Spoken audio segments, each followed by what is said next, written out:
Your Excellency. So I would just like to talk about the beaches of Bali, because that's what Indonesia is most famous for, but then we should have invited the tourism minister as opposed to the economic minister. So maybe if you want to show us a little bit about the topography of Indonesia and a little bit about your experience in helping to build one of the great economies on the planet. Yeah. Thank you, Isaac. Assalamualaikum warahmatullahi wabarakatuh. Can someone help us displaying the map of Indonesia? Just would like to share with you the flavor of the Indonesia. Indonesia is it's quite unique from geographical point of view, because we are pretty much archipelago country. Unlike other country, America, even Saudi Arabia, pretty much landmass country, So give us the different challenge to build the ICT infrastructures in Indonesia. Do we have the map with us? And even 57% of populations, more than 150 million populations, live in Java Island. Java is not the largest islands in Indonesia, but again, almost 60%, 57% people lives in Java. It's easier to manage Java if only, but it's more challenging to manage Indonesia as a whole, as an archipelago country. But from the digital economy point of view, our economy in 2022 already reached, from GDP point of view, absolute GDP almost 1.4 trillion US dollars, and 6%, more or less 6% coming from the digital economy. We are the largest in the ASEAN, and the one who drive our digital economy majority still from the e-commerce. E-commerce, we have 15 unicorns, and out of it are 2 decacorn. And the 3 unicorn founders came along with me actually, joining with this LEAP conference. To Indonesia, digital is not everything actually. We position ICT or digital technology only as an enabler. One thing that we are imposing is the changes of the mindset for us to find and to change, to transform the business processes. In order to change the business process, then we use technology, we use digital as enabler. If we position digital as number one, we are becoming the victim of the vendor. Yeah. So that's why the government of Indonesia, right now the President Jokowi, keep asking every minister, the strategic ministers, particularly when we dealt with the COVID, the Ministry of Health, Ministry for Education. So it was the perfect time for us to change the business process. The way we teach the people, the way we teach the students, the way we provide or to serve the healthcare for the people by using the new business process, by adopting the technology as enabler. Yeah. In the past, probably it is not optimal to provide the healthcare service for the people who live in the villages. We have more than 80,000 villages throughout the country.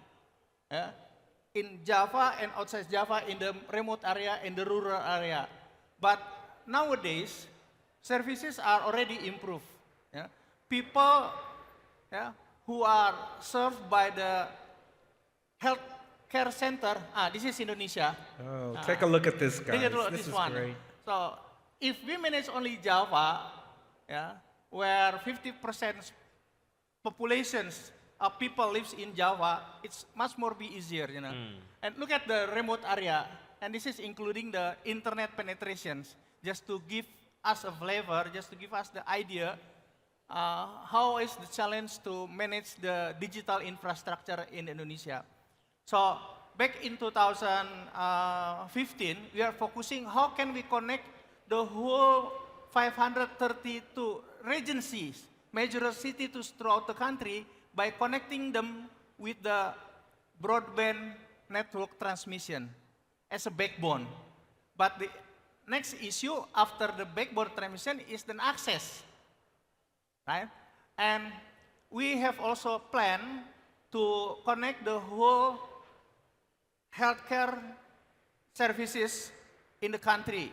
So there will be no more healthcare center in the country. We have 10 of thousands healthcare center in the country, but has to be connected by the broadband.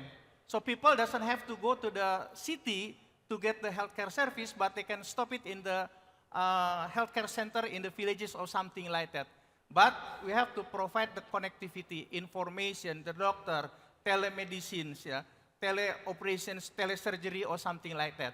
So we will launch our own satellite. This is high throughput satellite, the most advanced satellite from the data point of view, and the largest high throughput satellite in Asia. We will launch it by mid of this year. Again, the idea is to connect the whole dots in the country, which is schools. There will be no more schools not connected through broadband later on. Healthcare services, villages, offices throughout the country at more than 80,000.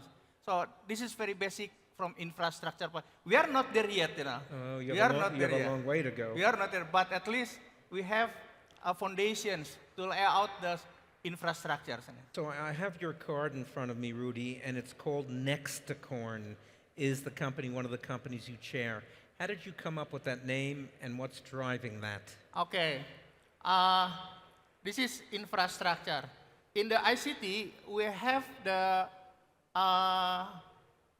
ICT, we call it ICT ecosystem, which is network, device, and apps. Network, this is network, the one that I already shared with you. Yeah. Device is device. But our business for network in years, it's more than 15 billion to 18 billion US dollars. Yeah. Device is only 4 billion a year. But apps, which is the digital economy, already reached 70 billion, only within 6 years. So we are focusing on the digital economy. Who drive the digital economy? Who are the player of digital economy? Those are the unicorns. Back in 2017, we have only 4 unicorns during that time. So we, as a government, and also with the private sector, and with the younger generations, with those startups, and we think, how can the country create more unicorns? So that's why we created the event, what we call is the Next Unicorn, which is to facilitate the Indonesian startup on the later stage startup who become are eligible to become the unicorn, and we also invite the foreign investor, the venture capitals. We conducted the road shows to Singapore, Hong Kong, South Korea, America, Tokyo, to invite them to be an investor in Indonesia. Nowadays, as I said with you, we have 15 unicorns, with out of them 2 are decacorns. You know? That is the idea of the Next Unicorn. We call it Soonicorns. They are going to be very soon. They are going to be unicorns like Shoppa, Pathao, Sheba XYZ. These are very promising startups. So we consider them as Soonicorns.